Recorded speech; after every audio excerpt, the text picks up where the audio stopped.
واقعی میں مسلم لیگ نون کو چیلنج کر دیا گیا ہے۔ آپ کو بتاتے چلیں کہ عمران خان صاحب اور اسد عمر کے بارے میں جو تنازعات آ رہے ہیں کہ واقعی میں انہوں نے مسلم لیگ نون کو چیلنج دے دیا ہے، اس کے بارے میں بات کرتے ہیں۔ تحریک انصاف کے سابق جنرل سیکریٹری اور chairman P T I Imran Khan صاحب اور اسد عمر نے وزیر اطلاعات مریم اورنگزیب کی تقریر کے جواب میں مسلم لیگ نون کو چیلنج دے دیا ہے۔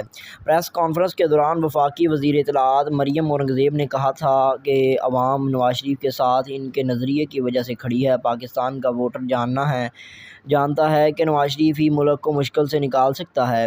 چیئرمین پی ٹی آئی نے ملک اور عوام کے ساتھ دشمنی کی۔ ملک کے خلاف سازش کرنے والے آج منہ دکھانے کے قابل نہیں ہیں۔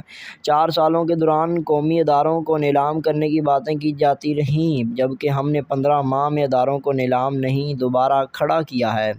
تاہم اب مریم اورنگزیب کے بیان پر ردعمل میں اسد عمر نے، جو کہ نون لیگ کو چیلنج کرتے ہوئے کہا ہے کہ مسلم لیگ نون کے قائد اور سابق وزیر اعظم نواز شریف کو آئندہ الیکشن میں اسلام آباد کے کسی بھی حلقے میں تحریک انصاف کے خلاف الیکشن لڑوا لیں، پتہ چل جائے گا اسلام آباد والے کیا سمجھتے ہیں۔